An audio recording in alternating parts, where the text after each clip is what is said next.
The views and opinions expressed on this program do not reflect the company, owners, management, staff, clients, or partners.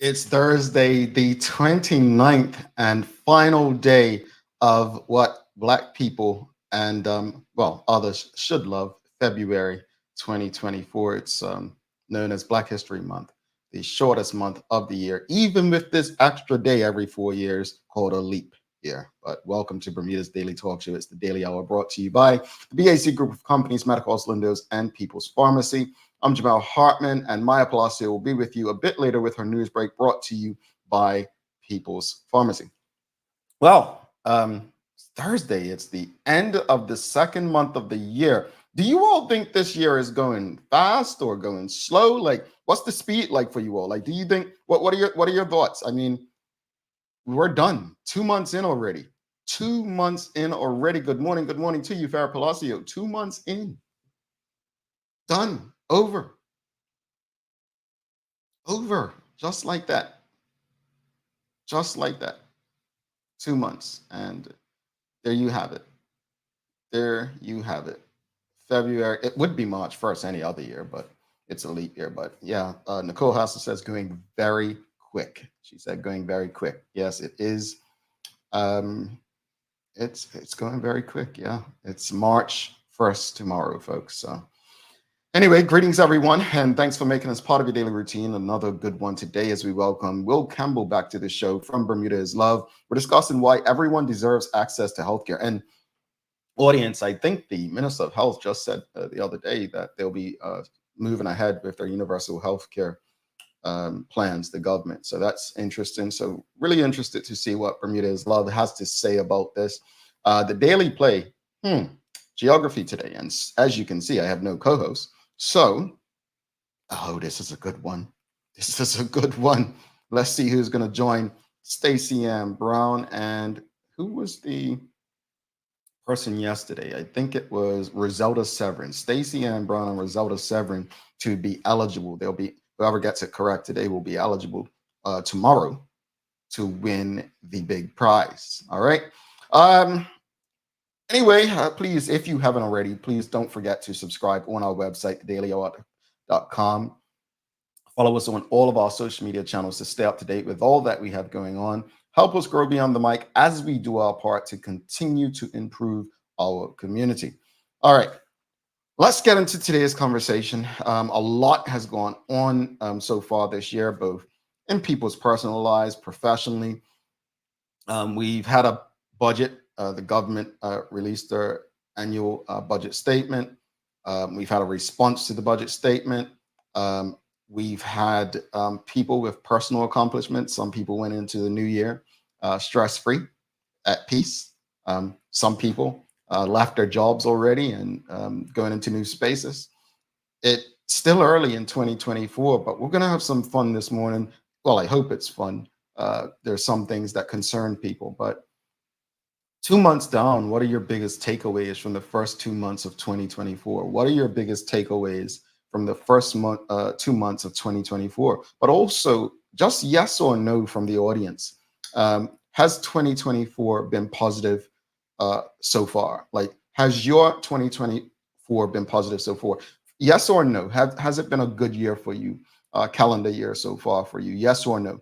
I'm going to say yes. I think, one of my business partners hit me up yesterday as I was leaving my massage. And she said, I really love this for you. And, she's like, yo, like you work so hard. She understands how hard I work.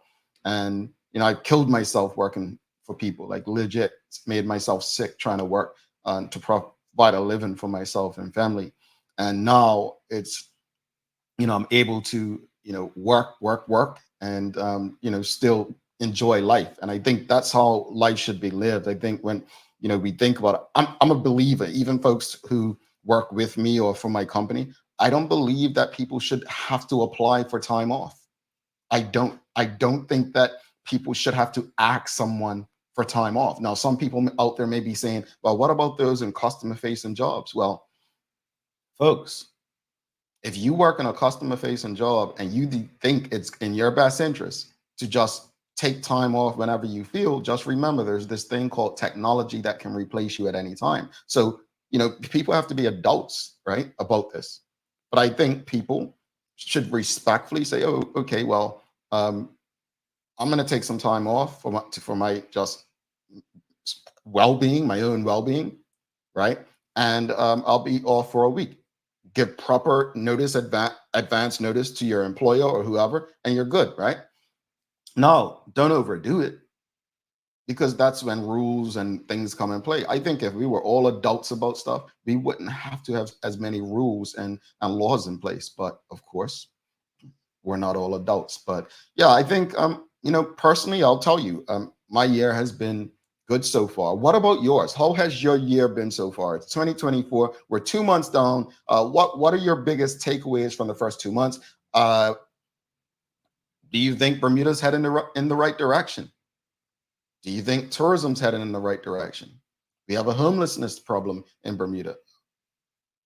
Do you see that improving? Crime. Thankfully, there has not been any murders, I don't believe. We've had one road fatality off the top of my head.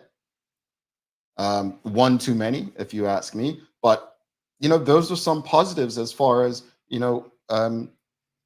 what we've experienced in years past. But what are your thoughts on what are your biggest takeaways from the first 2 months of 2024? And yes or no, has your 2024 been positive so far? Like, has it been a good one? Nicole Hassel says yes, very positive and good. She has absolutely no complaints. Interesting. We appreciate that. She has absolutely no complaints. We appreciate that, and I'm glad that your year has been positive so far, Nicole Hassel. Anyone else, like anything that you've accomplished so far this year that you're happy about, that you want to build on? What's your 2024 been like this year so far? Have you accomplished anything in the first 2 months? Have you built on what you started in 2023? Have you made changes? A lot of people make changes at the start of the calendar year that have worked out for you. Have you made changes that haven't worked out for you and you're reverting back, or taking, not even reverting back, but doing things differently? What do you say? But yes or no? I mean, come on, yes or no? Has it been positive so far? Has it been positive? Like, has it been good? Yes or no? Positive, yes or no? And then what has made it so positive? What's made it a positive year so far? Let us know. Farah Palacio says, yes, I've made baby steps towards my own personal goals that please me. And that's it, Farah. I mean, that's really it. It's just taking those small steps, right? That's what helps us, taking small steps to becoming better, to achieve or exceed our personal goals, right? Some of our personal goals correlate with our professional goals, but those little steps, like what have you done? I'll be honest, I've taken a step back from like looking at politics every day and reading stuff. I mean, it's an election year here in the US, right? So it's pretty hard. So, another thing, I canceled my cable. Remember I did that, folks? And you guys were like, really, Jamel, you're just doing that? I think that's a positive. Not just into saving money, but it was a distraction. The only thing I would really watch is sports and news. Now that I just use the apps and whatnot, it's just really more sports. I read the news, if anything, but that's a positive. I save money. I shut my cable off. Yeah. Nicole Hassel says, I can't seem to get over 5 days of exercise in each month. Something I really have to work on. You know what, Nicole? While I was in Bermuda, I didn't exercise at all, like 10-day stretch without any exercise. And it's kind of, rare for me to do something like that because I'd always do something. So I tend to overcompensate when I return to my abode, but baby steps, honestly. Like, I was never a person. I was just telling someone last night on the phone that I was never a person who enjoyed working out. I would do it just because, I had to do it, right? For the health, going for my annual checkups. You want a good report. But I'm to the point now where I actually look forward to waking up and doing it. It's a mind thing, right? It's really mindset. It's really about your mindset. And for me, it took me many years to get there, where this morning I could get up and say, let me go jog 2 miles. And reading a book, I'll tell you, I think the book's called The Power of Discipline. That was a book that I read in the last 2 years as well. I don't know if anyone in the audience has read it, but that book right there was really helpful for me as well. It just eased it. Like, look, I can do this. Some days I might not want to run I might run a mile or mile 50 or mile 20. But again, whatever it is, I just make sure I get myself up and moving. So if you feel like you're having trouble getting 5 days of exercise in each month, just do something simple. Go for walks. Find the time to do something that's not going to be, as hard on your mind mentally. I don't like giving advice with this stuff, but I'm just saying what's worked for me. So if you want to try that. Audience, what's been your biggest takeaways from the first 2 months of 2024? Has your year been positive so far? Polly Rich says yes, positive. Just to be alive, more time for myself this year. Absolutely. Absolutely. You owe it to yourself. Be kind to yourself. Love yourself. Love yourself harder and more every day. And I agree, just to be alive, just to continue to connect and engage with your loved ones, that's a big accomplishment. Farah Palacio says, I'm in my set and return, and this is a time of waiting and patience for me. So I'm moving slow, but intentionally. Also, this year is a need to balance work with rest. Rest is spiritual and healing.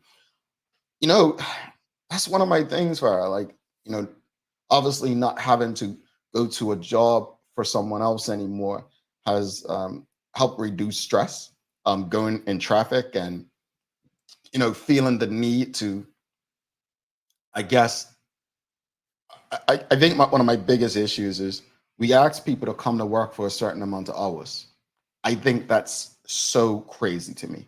I think work, unless it's customer facing, where it's retail or something, or restaurant, something like that, I think work should be based on production, not the amount of hours. That's simply me. I remember back in the day, if you finish your job, you were supposed to say to your boss or your employer, oh, I'm done with that, anything else? No, I think work should be based on production, because some people may get done in 3 hours, what may take some people 8. I think most jobs are actually wasting people's time by having them sit there 8 hours. And that's another debate we've discussed on this show previously about 8-hour work days and that tradition. But I truly believe that we have to evolve into a space where people are expected to produce, not spend time, if that makes sense. Time is the most precious thing people have. And I think it's up to employers and to ensure that employees have that work-life balance thing. I don't think it's just up to the employee. So, yeah. What are your biggest takeaways from the first 2 months of the year, folks? Nicole Hassel says, thanks, Jamal. That makes sense. Thanks, Jamal. No, it worked for me. Again, I'm not big on advice. I'm not an expert at this or a professional, but honestly, folks, I never liked working out. I just started taking steps. And again, some mornings I only feel like jogging a mile and I go slower, right? Some mornings I go faster and I go, 2 miles. But you got to do what you listen. The best thing you can do is listen to your body. Listen to your body when it comes to exercise and feeling. And we all exercise for different reasons. Some people do it to lose weight. Some people do it to gain weight. Some people do it as a hobby. Some people do it because of doctor's orders, right? Health reasons.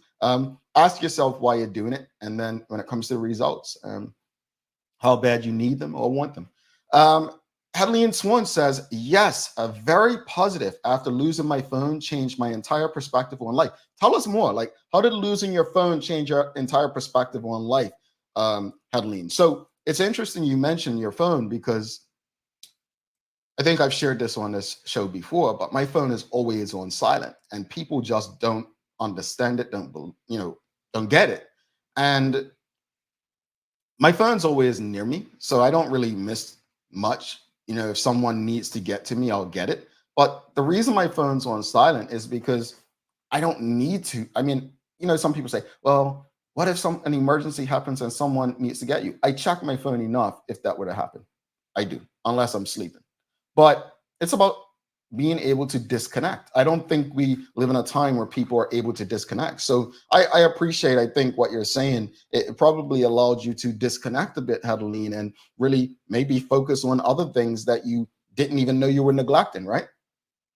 Focus on things that maybe help you realize, no, this is life, not what's in my phone, but this is life. This is what's and should be important to me. So congratulations to you, and hopefully you don't have to lose anything else to realize the importance of other things. But what are your thoughts, audience? What are your biggest takeaways from the first 2 months of 2024? And has it been a positive year for you so far? Like, has your year been positive? What are your biggest takeaways, and has it been a positive year so far? Another thing I really liked is Bacardi. They just had their second annual Black Vendors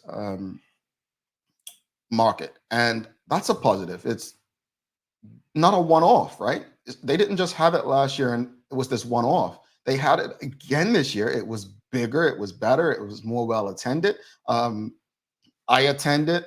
I did see many of you, and I must say, folks, please forgive me if you speak to me and I speak to you and don't recognize you, because again, seeing people on this and seeing them in person is two different things. I expect everyone to be taller than me, and do not laugh at that. But I expect everyone to be taller than me when I meet them in person. So if I meet you and like, who's that? Don't be offended.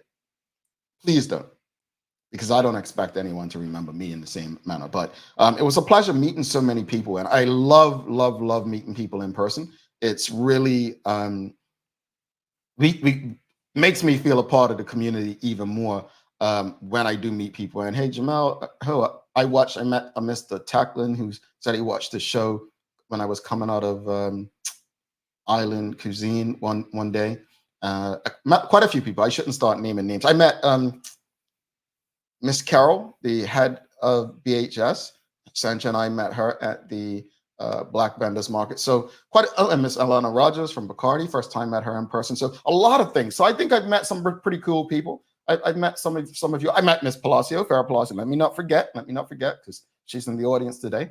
I met her at the Bacardi Black Vendors Market. So that's a positive, getting to meet more of you. And I hope I do. I'll be spending more time in the community with you in 2024, I hope. So looking forward to that. Those are positives, because at the end of the day, there's only so many things we can discuss on the mic without getting out in the community and making some things happen, right? So those are positives. Those are some positives. But what are some other positives for you in the community audience? What are some things that you accomplished so far this year? We are literally 2 months done.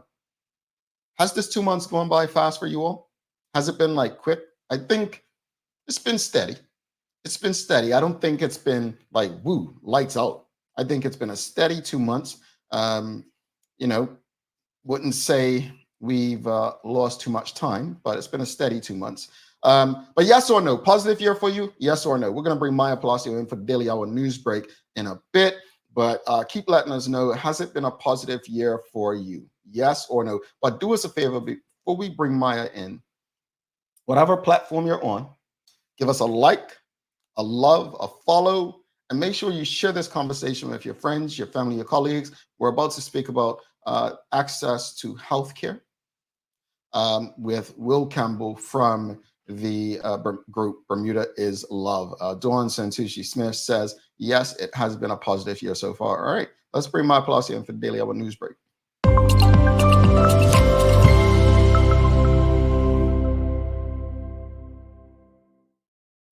Good morning. Good morning.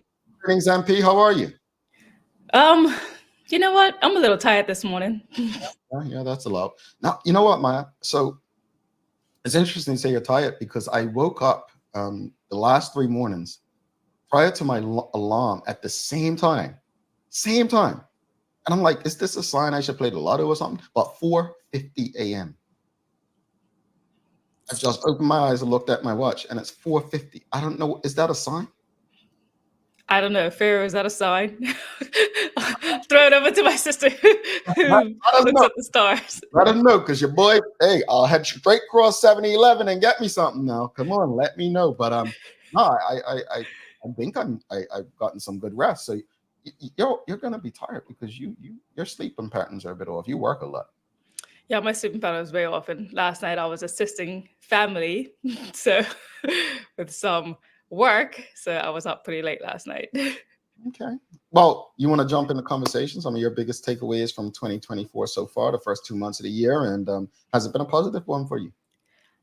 I'm gonna say it's been positive because I haven't been able to think of many negatives. Right now, I feel like I'm in an anxious period of life, just trying to like kind of waiting on different opportunities to come through and just kind of just going through the motions and trying every day as best I can to take new risks. So it's positive. It's also very anxious, but feeling good. It's been a fast one, like everyone said. 2 months Yeah. done. Done. Yeah, well, I want to share this. Kia Vernay BDA says positive year for me, absolutely. Doubling down on my disciplines for 2024. 2 + 0 + 2 = 4. Definitely the year of doubling of everything. Mm, But I said prior to you coming in for news break earlier, I said, I think there's only been one road fatality. Now, one is too many, right? mhm. But I don't believe there's been a murder. Like, I think from that standpoint, let's keep that going. Let's just keep it with zero from a government standpoint. Yeah, definitely. Yeah. So we have someone in the audience says, Farah is your sister, Maya? Who knew? Kidding, not kidding, said Charles H. Jefferson II. Oh, He's kidding. That means kidding, right? Because how many Palacios do you know on this island? I'm not getting Maya. Let's do news break. I'm not getting in there. Nope. Oh, good morning, everyone. This is your Daily Hour News Break brought to you by People's Pharmacy. Starting out your news this morning, you may notice this difference, you may not, but the Bermuda Police Service wishes to inform the public that commencing Monday, March 4th, 2024, a number of parish officers will be redeployed to general patrol duty. So this deployment will last until April 30th, so a whole month. Maybe a month and a bit, and is part of a continued effort to make Bermuda safer. This means there will be limited access to your parish officer during the period mentioned. And if you didn't know the contact numbers to your parish constable, there they are right now on the screen. You could take a look, you could take a screenshot as well, but these are the persons that you will contact within your own parish community. Now, the BPS apologizes for any inconvenience this temporary change may cause, as we recognize the value the parish officers bring to our community. We thank the public for their patience and their understanding. So should you ever need to contact a parish constable, you can call 247-1223. This may sound very silly, but what do parish constables do?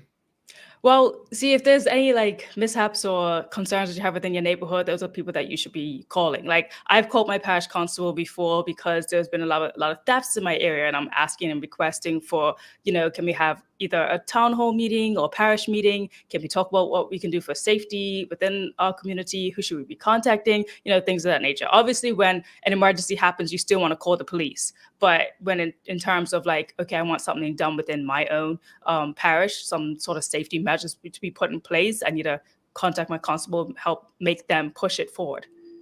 Yeah, gotcha. Right. Thank you.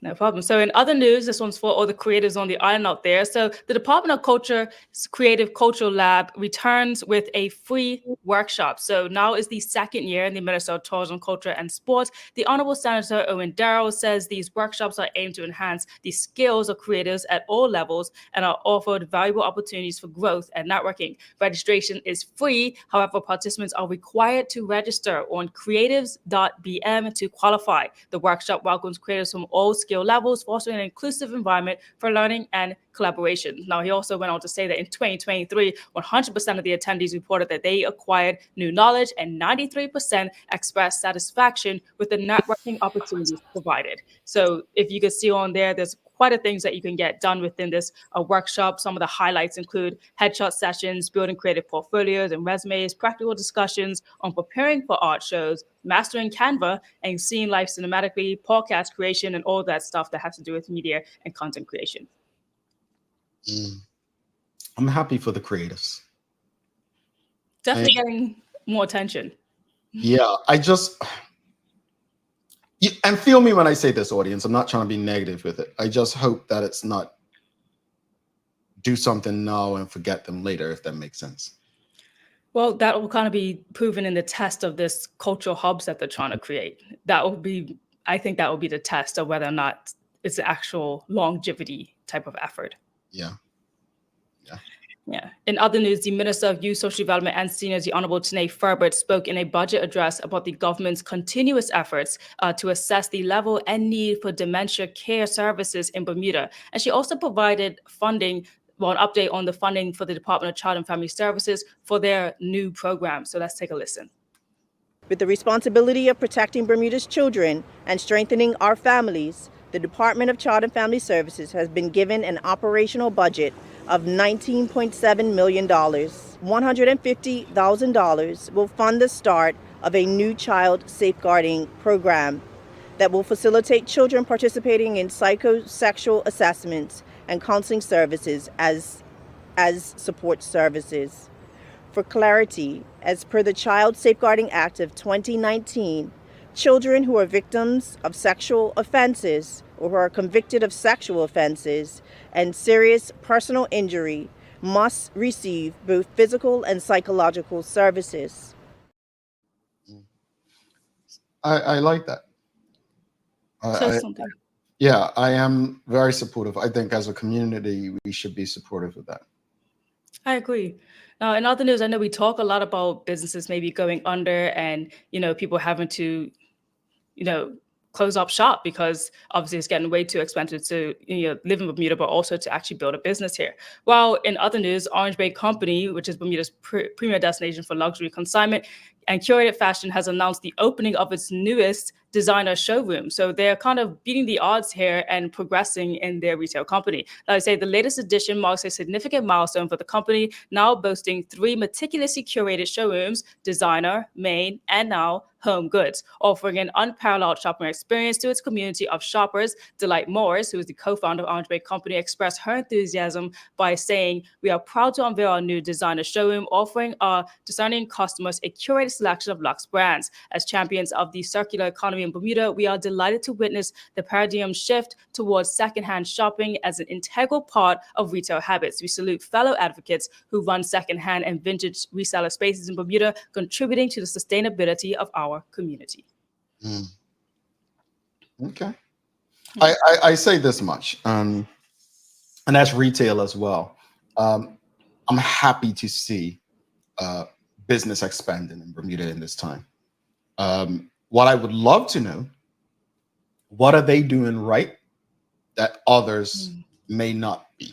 Because again, we do, as Maya stated, there are so many businesses shutting down right now, right? And different industries. But what are the ones that are expanding or remaining doing right versus the ones that aren't? I would love to know that. That's true, because we see Uplift open a new location as well. I reported that, and so it'll be good to know. I know that I'm a huge thrifty fan. Obviously, everyone on the show probably knows that. So it's also become quite trendy to now thrift again and be more sustainable. So that could be a tactic, but I'll reach out and we'll find out some more information. So in other news, and this one's for all the children in your life who love to run and chase and just be on their feet, organizers have extended the registration deadline to the Magic Mile on Friday, March the 1st. And the deadline, for the deadline to be Friday, March 1st at 6 p.m. So the registration is extended for the Magic Mile to Friday, March 1st at 6 p.m. to register. So the Skyport Magic Mile, powered by Pacers, has introduced an enhanced experience for participants and spectators of the annual youth running event set to take place on Saturday, March 2nd at the Philadelphia Stadium. This is a reminder to running clubs, physical education teachers, parents, and guardians to register their child aged 4 to 15 for this weekend's event as soon as possible, should your child have a keen interest in the sport. So registration for Skyport Magic Mile is open, and the challenges and they're challenging the community to target 1,000 participants for a record-breaking 2024 edition. Now, you can register online at www.racedayworld.com. Yeah, I can't register, folks. They won't let me. I'm not in the category. 4 to 15. And since I'm protesting the Bermuda Day Half Marathon, I can't participate in that either. So. I'm sure that's a huge challenge for you, Jamal. Thank Yeah. you for your service. Yeah. In other news for sports, 23 Bermuda athletes are gearing up for an exhilaratory challenge as they prepare to embark on a journey to the prestigious Claremont Draft legal event set to take place in Florida this weekend. One of the most competitive and thrilling events on the triathlon calendar, the Drive Legal presents an opportunity for Bermuda's junior athletes to showcase their talent and prowess in a high-octane race format against international competitions. So our athletes will be competing with various competitors in the United States, Canada, and of course the Caribbean. All right, go team. Honestly, I feel like triathlon has definitely bumped its way up in sports in Bermuda to being one of those, integral things people want to take control of, thanks to Flora Duffy, of course, Dame Flora Duffy. I was just gonna say, damn, Flora inspiring people. I mean, honestly, man, I have a hard trouble jogging. Swimming is the hardest thing to me because it's just like the energy it takes. I'm about to send you this thing where these trainers, people were training swimming, and I put it up on my WhatsApp status, and basically it was like a treadmill pool and a swimming against the current. You seen that? I've seen that. Man, I was like, you'd have me right back into the thing. Once I'm jumping, I take one stroke and I'm going back. I was like, nah, that's a different level of fitness. It really is. And just the amount of technology that we have, right, to be able to do stuff like that for our athletes to train in various different ways to prepare themselves for these type of competitions is actually quite insane. I've seen a lot of Tyler Smith's training sessions for when he's trying to do his triathlon stuff too. So it's really amazing what they have to provide for our athletes. Now, in other news, and you may have heard this, and it's really upsetting, but Bermuda did fall to Jamaica yesterday 3-2, knocking us out of the run to top our group in the qualifications for the under-20 men's CONCACAF. So you see the scores there for Bermuda on our team was Dale and DeRosa, who scored those 2 points for Bermuda. It's an upsetting turn of events, but congrats to the team. They at least got some goals on the scoreboard there. I ain't speaking to any Jamaican friends today, by the way. And closing out your sports, so we're going to be hearing a bit of announcements soon for the US ATF Bermuda Grand Prix. So stay tuned for that because it's going to be some updates where we'll be coming to Bermuda again. So excited for that. Why they just can't give us the inside knowledge so we know, and then even no one else knows? I'm gonna have to make some calls, man.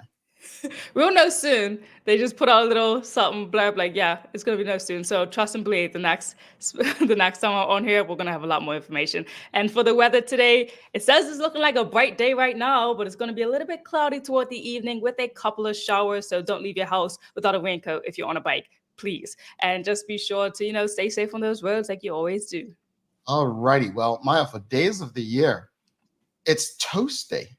Toast, like bread, toast. So I'm going to ask the audience, what is your favorite thing to put on your toast? Well, first off, what kind of bread do you like for toast? What kind of bread?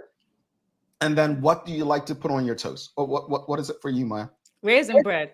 Specifically the ones that my family used to get from Zacky's Bakery, which I actually do not know if that's still open or not. So apologies for that. But that core memories in my mind of Zacky's Bakery raisin bread. So yeah. Okay. And what do you like putting on your toast? I'm just a butter person. Butter. Okay. What about you, audience? Your favorite kind of bread, and what do you like putting on it? I'll tell you me. I don't like white bread. Never been a fan of it, but I'm not a big bread person. But if I had to have toast, I would choose like a raisin bagel or raisin bread. Mm-hmm. And it's this spread. You know the cookie, the Biscoff cookie? Yes. They have like it's a spread to put on your toast. Yeah. It's like crack. So I break all rules. Has anyone ever had the Biscoff cookie butter? That's what I put on it. Honestly, I'm not trying to give anybody diabetes or nothing like that. Trust me, I'm not trying to do that. But just try it one time. Jamal, the way whenever I get on the airplane and they ask, "Do you want a drink?" I say, "I don't want no drink. Just give me the cookies." And they normally give me like 3 or 4. And I'd be like to my neighbors, like, "You want your cookies? You don't want your cookies. She don't want her. I'll take hers." Those cookies are wow. And Yeah, they're vegan. People don't know that. They're vegan. I didn't know that. It says it on it. They are vegan cookies. Look at me feeling less guilty. It's called cookies. Farrah Palacio says, gluten-free raisin bread with butter. I do like sliced banana. Oh yeah, peanut butter and banana on top of a toast. Mm, Okay. that slaps. Renee Simmons, she says, raisin bread with peanut butter. So I think is raisin bread a Bermudian thing? Like in It terms of, must be because it's not out here. I see it in the stores here. Like I get it, but I just don't know people who like raisin bread like Bermudians. Like I've had people laugh at, like when I say to people, like they're like, "Oh, what do you go?" Like the first meal you get when you go to Bermuda, I'm like, and I would say fish sandwich on raisin bread. Like that's what I said. The first thing I'll never forget. I was living in Rhode Island. This girl said, "Raisin and bread," and then she said, "Fish between bread." I was like, my goodness. Okay, tell me you're uncultured without telling me you're uncultured. Yeah, that I remember getting that reaction. So raisin bread with peanut butter. Okay, so basically everybody loves raisin bread. It's so funny to me. I'm seeing just my family pop up with the raisin bread peanut butter. It must be a thing within this family.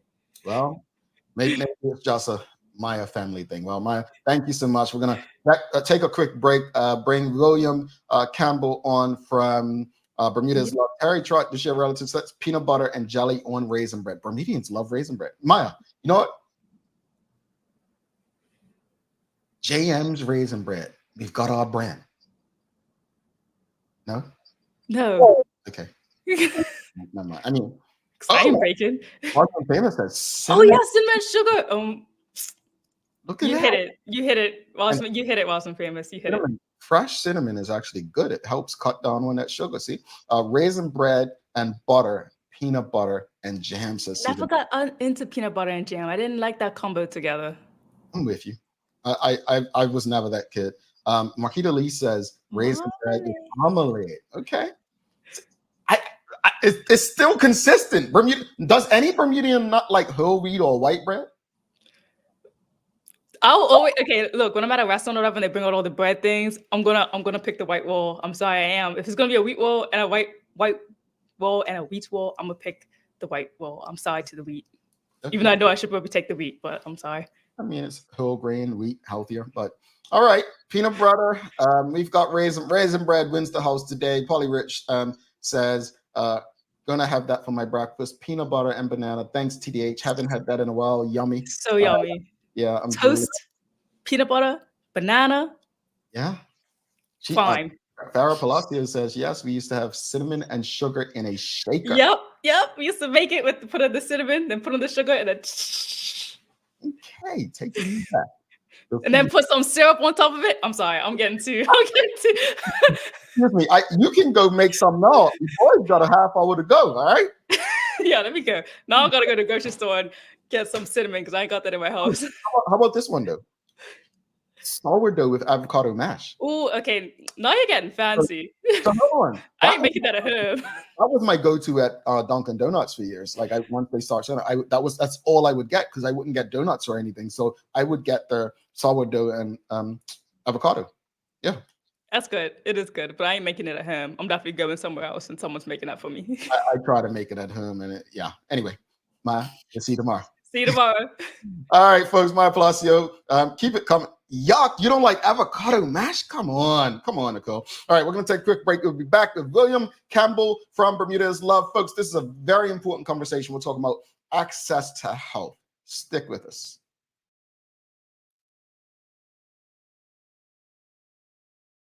Let's face it, life can be a little wild, but shopping doesn't have to be. I choose People's, so that whether it's a prescription that needs to be filled, a toy for my little terror, or a gift for a new addition to the family, we'll see about that. Everything's available in one convenient location. Some call it People's. I call it my one-stop shop in the city. People's, we're here for you.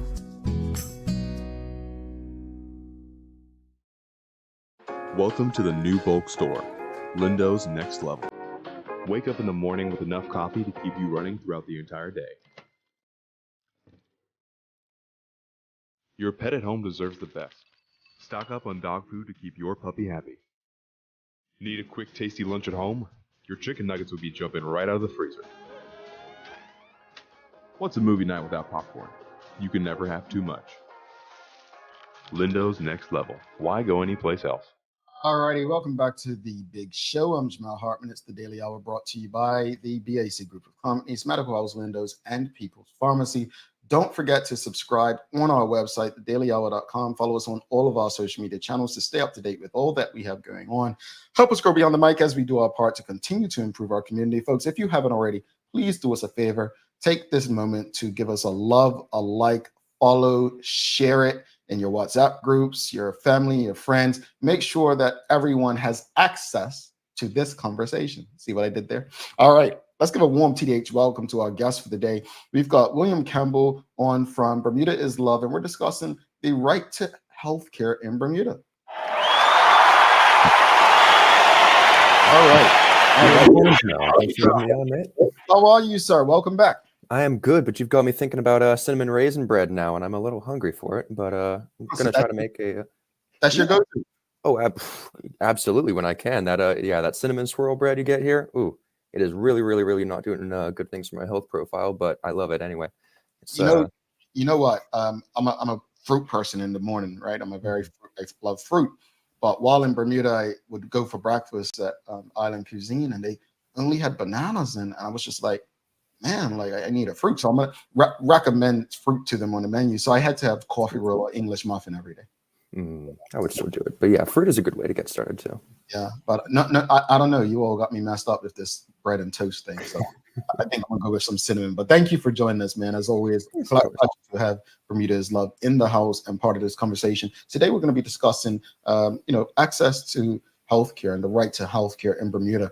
And I really hope, audience, if you can do us a favor, whatever platform, if you're on Twitter, repost this. If you're on Facebook, please share it.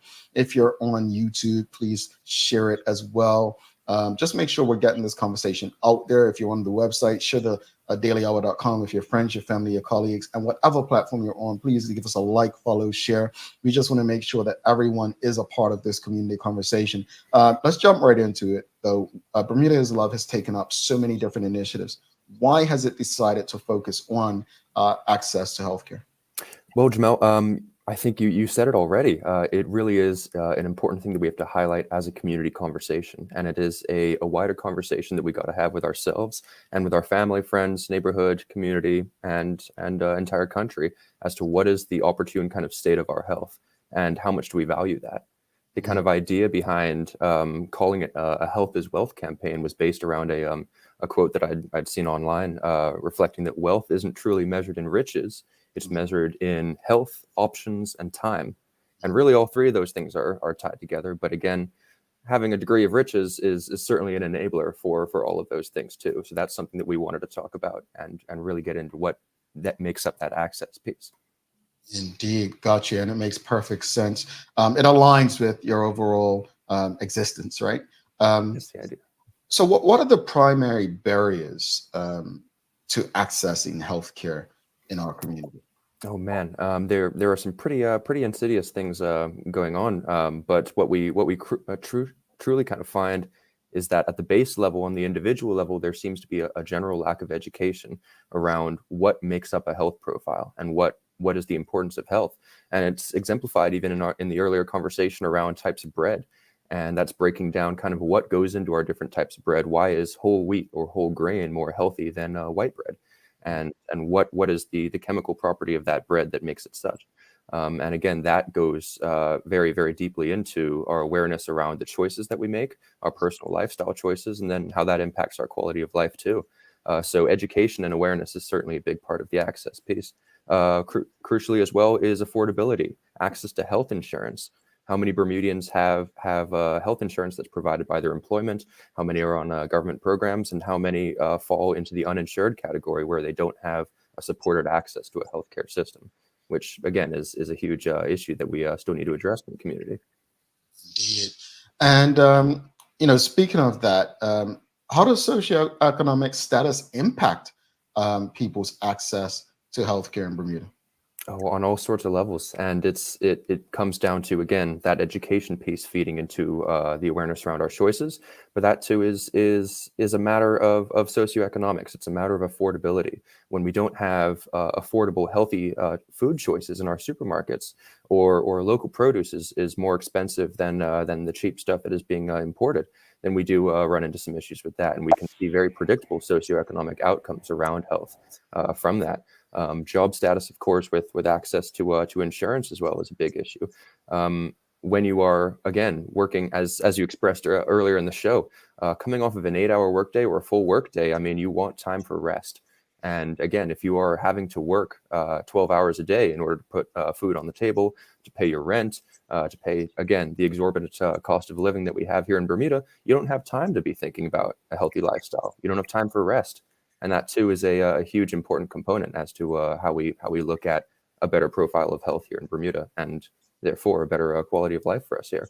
And that's just the person working the 8 hours. What about, there are people who have to work more than that just to make ends meet, right? Audience, if you have any questions or comments for Will and Bermuda is loving this conversation, please send them through. Again, this is an important community conversation because, it's something that, as I go into the next question, it's deeper than the question I just asked about socioeconomic. And, there are disparities, right? There are obvious disparities in healthcare, but are these disparities simply based in race or ethnicity? I don't think that they're simply based on that, but that race and ethnicity play an undeniable and huge role in that too. And there are a lot of institutional means by which we can look at that. A prominent example, even that changed some of my perception around the thinking, was listening to a visiting doctor from Arizona State University called Dr. Vernon Morris, who came down in November to share some words about climate. I'm big on that. And he said basically that inclusion is an activity and diversity is a result. And as a case point example for this, he illustrated that predominantly in the United States, as a Black man, he had issues with getting soap from a soap dispenser in a bathroom. And the reason for that was that because those soap dispenser video detectors were trained upon white skin models, they weren't picking up Vernon Morris's skin tone, and so they weren't dispensing soap to him. And that too speaks to a huge issue as to how we've trained our healthcare models and how we've trained our social models, again, and what audience they're built around.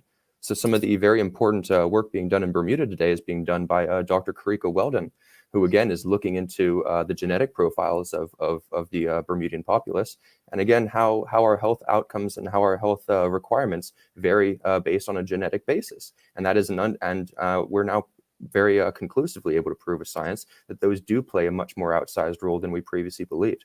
And it gives us a lot more recourse, again, to re-examine the way in which we're providing services and how we can improve the quality of those services, again, to include a better diversity of potential outcomes and to correct a wider range of health issues as a result. And I want to throw this in here because I should have done it going into disparities. When we talk about healthcare, we're talking not just about the physical well-being, correct? Oh, yeah. Mental health care is absolutely a huge part of this. And again, on a panel discussion that we had this month, we had a lovely panel featuring Minister Kim Wilson, Peter Lozier of Argus. We had Marion Dill, and we also had Mr. Preston Swan. Marion and Preston work with BHB. And again, we were hearing very much that there is a much greater demand for mental health services than we really talk about in Bermuda. And that because there is a lack of awareness around the institutions that we already have operating in the space in Bermuda, that too creates an access issue for us. When people don't know that there are mental health services that they can access, then again, we leave mental health care untreated and we leave it out the conversation. I just want to stick on that real quickly. And it's a political question.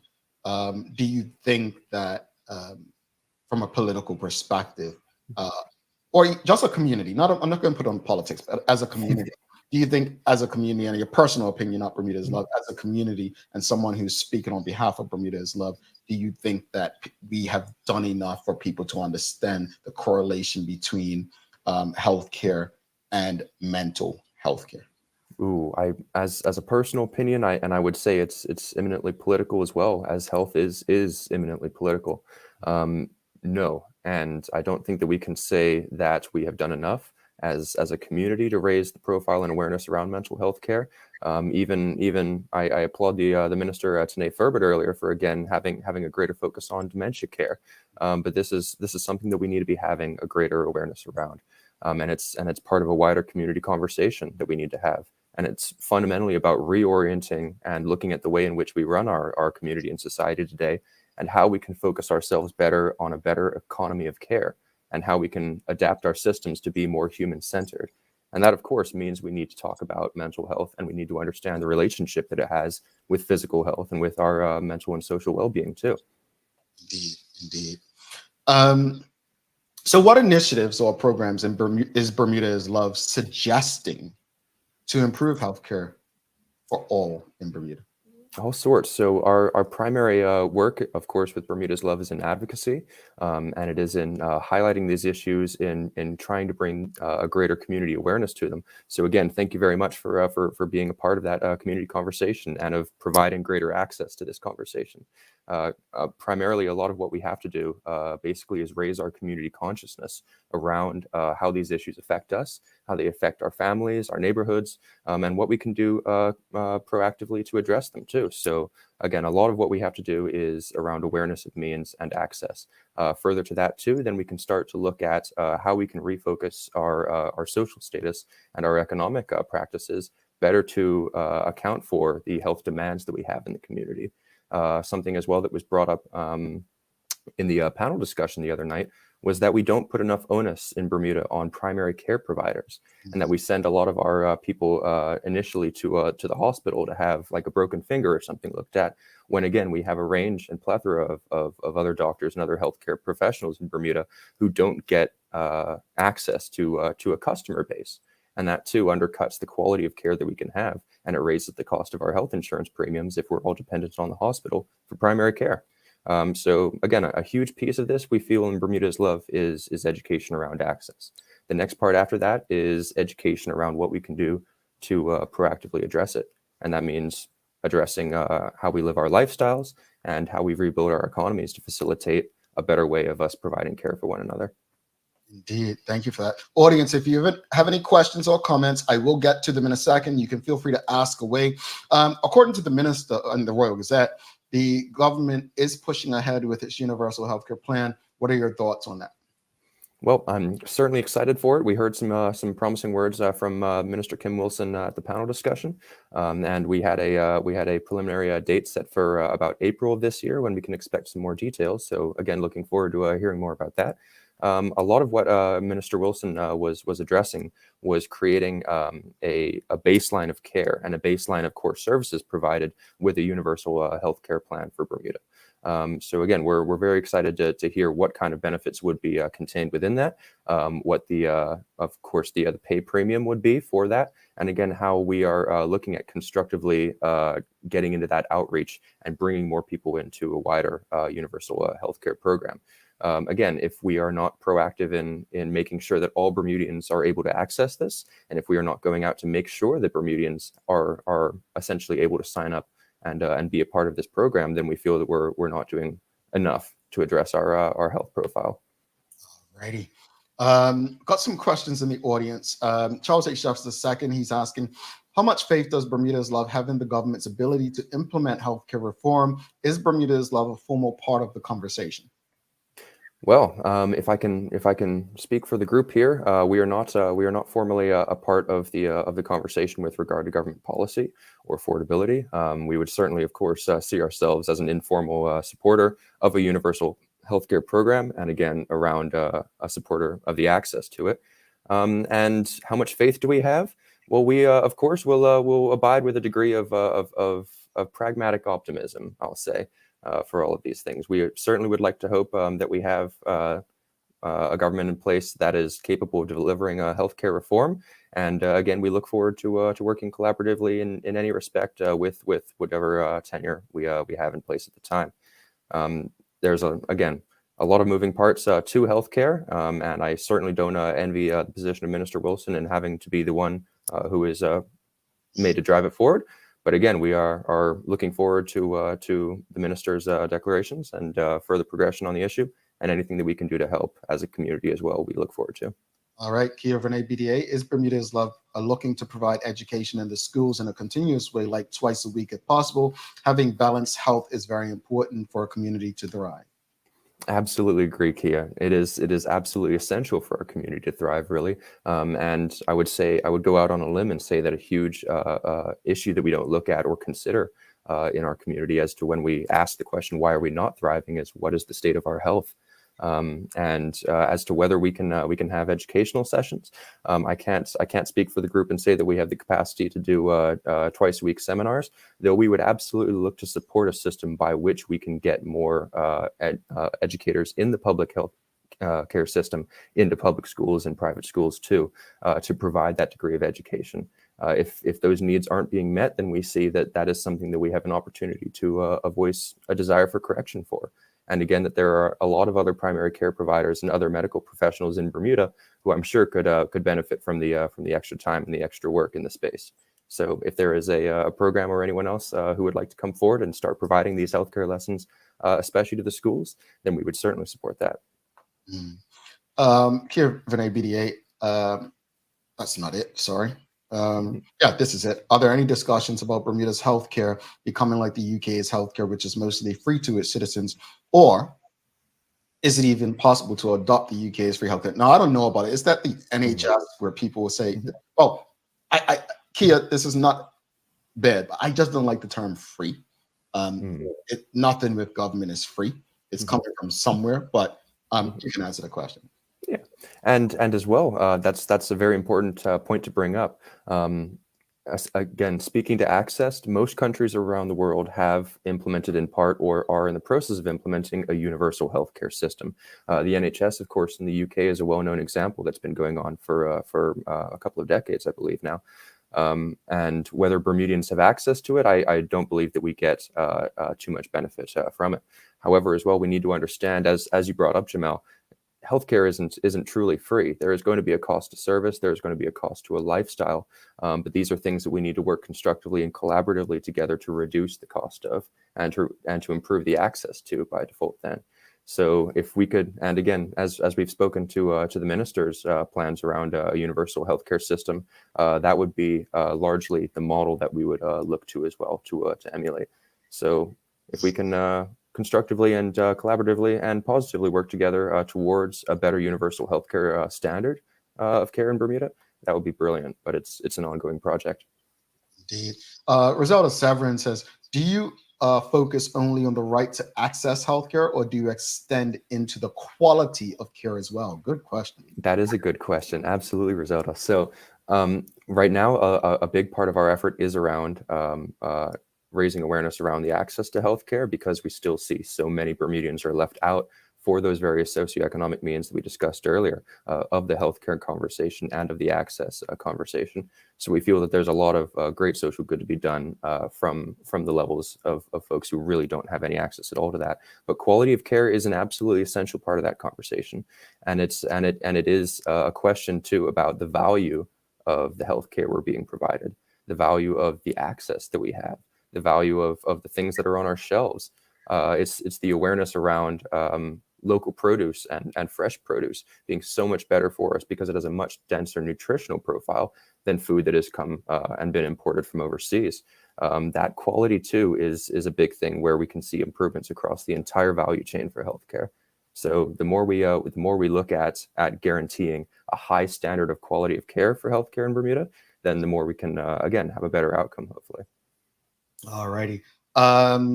We've got Suzanne Ingham says, why universal healthcare? Isn't there anything else? Yeah, Suzanne, I mean, we are in the anything else at present. We are in a system where a majority of healthcare systems are shaping to be for-profit systems. We have, again, healthcare that is behind a paywall. We have healthy lifestyles which are behind a paywall.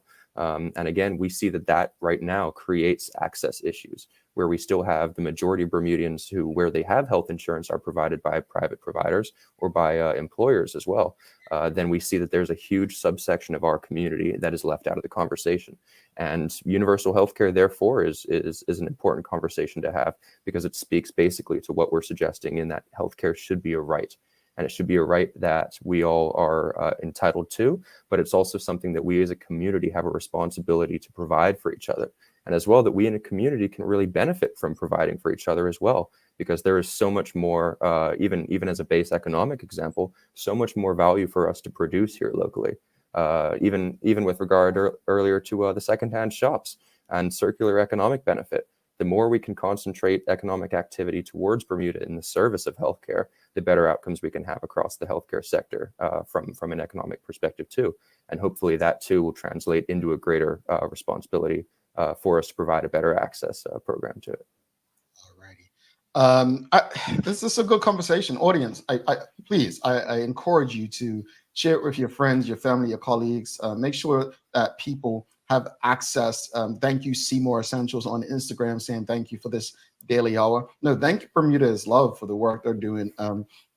Whether we agree or not, it's opening the door for more conversations on such an important topic. But Suzanne Ingham does say two things. I just want to show her. She says government shouldn't be involved in healthcare where all the money goes into one pot. That spells trouble. I get her point there. And then she says, what happens to the rights of people who don't want it? That too is a good question, and I'm looking forward again to more details from the government on their plans for universal healthcare as to what that would look like. Again, I'm not sure whether they have plans in for an opt-in scheme or not, but as long as we have at least the option for people to be able to put into a universal healthcare program. Again, the money is a big issue, and it is something that needs to be closely studied, and it is something that needs to be accountable, as all government revenues and spending should be. And again, so we look forward to hearing more from the government about their plans for it, and we have optimism too for what better outcomes we can create. All righty, William, thank you so much. This has been a great conversation. Thank you to you guys for the work that you're doing and keeping these community conversations going amongst the people. Please let people know before you head out, how can people get in touch with Bermuda is Love should they want to get involved or even learn more? Absolutely. Thank you. And thank you too, Jamel, for again, having us be a part of this conversation, and for all that you do and that the Daily Hour does for raising that community consciousness too. For Bermuda's Love too, we have monthly campaigns and events focused. We will generally have at least one event per week. We are available from our social media handles on Facebook, Instagram, TikTok, Twitter as well, at Bermuda is Love. We are accessible as well at bermudaislove@gmail.com too. And we post monthly schedules as well that will basically tell people where we're going to be volunteering. All events are, of course, free to join. You don't need any sign up. We'd really just like to see as much of the community come out and get involved in the activity of the material rights we speak to as best we can. So again, in broaching that access and making it as accessible as possible, we'd love to see you there. Thank you so much, William. We'll be in touch. Have a great day. Thank you, Jamel, and you too, mate. All right, William Campbell, folks, if you appreciated that conversation, please give us a thumbs up, a love, a like. Make sure you share the conversation with your friends, your family, your colleagues. We're going to take a quick break. We're going to come back, and someone's going to get lucky. Stick with us. Hi there, welcome to Medical House. We're located at number 6 Bakery Lane. I can't wait to show you all of the great stuff that we carry. Come on inside, let's see. Let's kick it off in the footwear department. When it comes to footwear, we carry functional, comfortable, orthopedic, and waterproof shoes. We have construction shoes, golf shoes, shoes for walking, shoes for boating. We even have shoes for pickleball. We have shoes for everyone. With brands by Skechers, Atrax, Propay, Easy Street, Nursemates, Clogs, Avenger, Cherokee, Cat, Frog Talks, and DeWalt. The list goes on. Take a look at our workwear for construction workers and tradesmen. Durable, stretchable in all the right places, and plenty of options for tools and accessories. Pair with our wide range of tough and comfortable footwear. You can't go wrong. Long days, long shifts, you no longer have to endure comfortable underwear. Designed by nurses, we now offer premium undergarments by Swoop that are unique, fun, comfortable, and functional. The only underwear you'll ever want to wear. Who says high-quality functional products can't be stylish and comfortable at the same time? Speaking of stylish, we also have top-quality running, walking, and workout apparel by Skechers in a variety of sizes for men and women. Cool, breathable, and dry. With our wide selection of Skechers footwear, you'll look great before, during, and after your workout.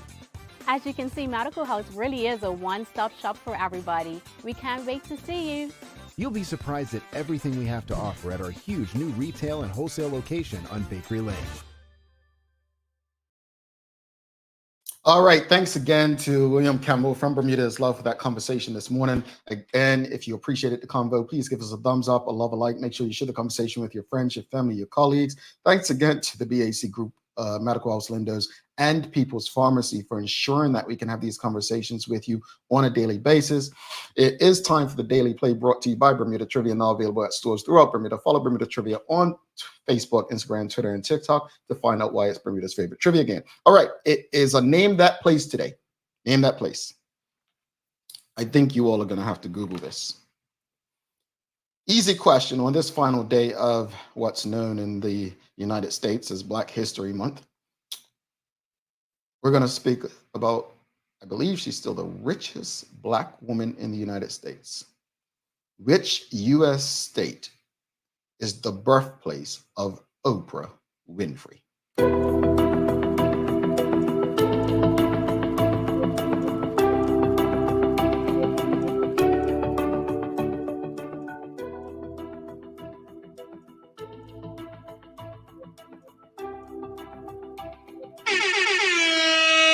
All right, Charles showed up first.